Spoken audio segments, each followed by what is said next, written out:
Wait, what was your question? How have you seen Alexander technique and the other kinds of approaches that you use have an effect on people's voices or their bodies and more generally? An example springs to mind, like a direct experience that was sort of like a turning point in my experience of the Alexander technique, is that I'm an actress and performer that has incredible nerves before I do anything. Whether it's before an audition or getting up on stage to perform stand-up comedy or any kind of theatre on stage, is like, oh my God, so many habits of tightening and bracing and protecting, and then like the judgmental mind that would kick in of like, I'm not going to be good at this, I'm going to fail at this, yada yada, the whole stream of self-doubt that comes up. And I remember so distinctly before an audition, standing in the little foyer room doing my Alexander work, giving my directions, which by the way doesn't look like anything's happening from the outside. It's literally just me giving my what we call directions while standing there. So I'm thinking about my breath, I'm thinking about my spatial coordination, I'm thinking about my body alignment, and it just starts to do itself. And I wholeheartedly believe that I got cast in that because I recentered myself and connected myself before going in the door. And then I could have fun. And then I could play and experiment and meet the moment fully because I had taken care of myself in that way. And I think that's a good descriptor of the Alexander technique. How do you take care of yourself in these moments? Whether that's before you're about to get on stage to perform, or how you get out of bed in the morning, how you wash the dishes, how you get in and out of your car. Like that's, you're using yourself in all of these examples. How can we make that more whole and more joyful for you in these moments? And it undoubtedly impacts the voice, because how we do one thing is how we do another thing. So if you've got tension here, you're going to find it vocally. If we can unravel it here and re-coordinate here, it's going to have a positive carry-on effect into your voice. Speaking voice, singing voice, character voice. Yeah, you can't not. And I'm so excited to see what that is like in the workshop.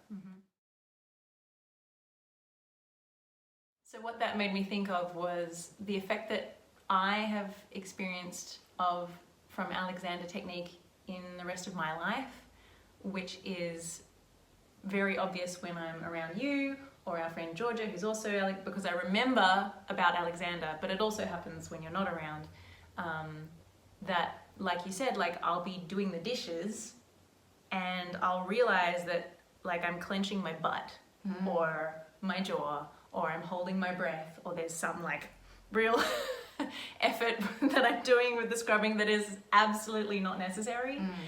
And that gentle, just like coming back awareness of like, oh, check in with my body. What is my head-neck relationship doing?